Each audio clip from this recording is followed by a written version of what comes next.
24મી મે 3 વર્ષ પૂરા થયા અને નરેન્દ્રભાઈએ ગરીબ લક્ષી યોજનામાં 106 યોજના બહાર પાડી। નાની મોટી યોજના દરેક લોકોને લાભ મળે એવા ગરીબ લોકોને। હવે એ યોજનાની અંદર મેં ખાલી સરપંચોને કીધું મને રે અમારી 10 યોજના ખાલી કોઈ ઊભા થઈને બતાવે, બોલી બતાવે। કોઈ ઊભો ન થયું સરપંચો। ખાલી એક સુરદાસરો તે મને કીધું સાહેબ હું બોલી દઉં। સુરદાસ જે માણસ આંખે દેખી નથી શકતો એ વિકાસ જોઈ શકે છે કે ભાઈ આ વિકાસ એને અહેસાસ થાય છે અને એ એમ કહે કે હું યોજના બોલું। મિત્રો સરકારની યોજના છે ને આપણે બધી આ ગોખવી પડે। સરકારની યોજના આપણે જાણશું ને તો લોકો સુધી લઈ જશું। આપણે જ ના જાણીએ તો લોકોને કેવી રીતના લાભ અપાવીએ। એટલે ઘણી બધી યોજના આપણી સરકારની છે, લોકો કદાચ ના સમજ પડે। મારી એપ્લિકેશન પણ મેં બનાવી છે, લોકો સુધી આ બધી યોજના બને ને મારી પોતાની એપ્લિકેશન છે મુકેશ પટેલ MLA 195 વિધાનસભા। તમે તમારા સ્માર્ટફોનની અંદર માં એ કરજો, એની અંદર સરકારની યોજના તમારા મોબાઈલની અંદર મારી એપ્લિકેશન દ્વારા તમને જાણવા મળશે।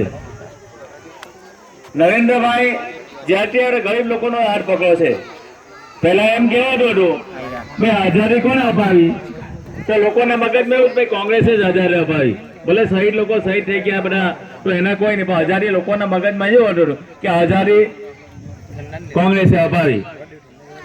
પણ હવે પછી એવું થશે કે ભાઈ ગરીબીમાંથી કોને બહાર કર્યા, તો ભાઈ કે નરેન્દ્ર મોદીએ ગરીબીમાંથી બહાર કર્યા।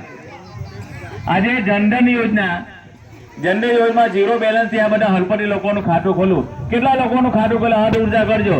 હલપતિ લોકો જનધન યોજના બધા બેંકમાં ખાતું છે ને મહેશભાઈ, બધાના ખાતા ખોલાવેલા છે ને? ખાતા બાકી હોય તો પણ ખોલાવી લેજો। હવે પછી દરેકે દરેક તમારું ઝૂંપડું બી બંધાશે, તમારા બેંકની અંદર ખાતું હશે તો જ તમારું હલપતિનું ઝૂંપડું બી બંધાશે। એટલે નરેન્દ્રભાઈ શરૂઆત કરી। નરેન્દ્રભાઈ આ નોટબંધીનો કાયદો લાવ્યા। નોટબંધી 500 ને 1000 નોટબંધી। તમને ને મને કઈ ફરક પડ્યો ભાઈ 500 નોટ 1000 બંધ થઈ જાવ? આપણા કઈ પૈસા એવા આવ્યા કે ભાઈ આપણા પૈસા બહાર ફેંકવા પડે એવું આવ્યું આપણી પાસે? નથી આવ્યું। જેની પાસે 2 નંબર દાદા પૈસા એ લોકોને તકલીફ, તમને ને અમને કોઈ તકલીફ પડી? કોઈ તકલીફ નથી પડી। અને મને તો હું જતો હતો ગામમાં તો પેલા બધા જરા ગરીબ લોકો ખુશ થતા, સાહેબ બહુ સારું કામ કર્યું નરેન્દ્રભાઈ, આ 500 ને 1000 બંધ અમે તો જોયેલી જ નહીં 500 ની 1000 ની, પણ આ બંધ થઈ ગઈ તો સારું થયું એમ કે।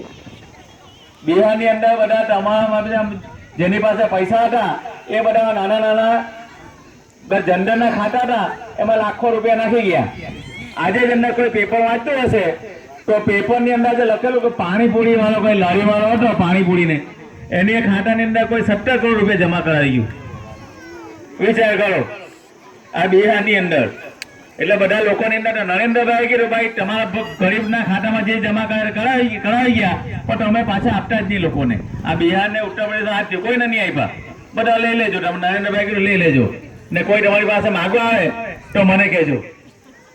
એટલે જે આ લોકોના પૈસા ગયા બધા 2 નંબરના પૈસા રહી જ ગયા, પણ આજે તમે જુઓ છો દેશની અંદર દેશ પ્રગતિ કરી રહ્યો છે। એની સાથે સાથે આપણા ઓલપાડ તાલુકાની વાત કરે, આપણો ખેડૂતોનો તાલુકો છે। ખેડૂતોની અંદર મને બરાબર યાદ છે કે હું નવા ધારાસભ્ય બન્યો એટલે પહેલા તો આ પાણીના પ્રશ્નમાંથી ઊંચો ના આવતો।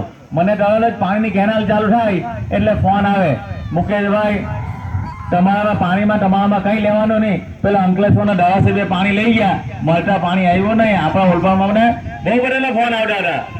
એટલે આનંદીબેન મુખ્યમંત્રી હતા, બેન સાથે અમે મિટિંગ કરી અને બેને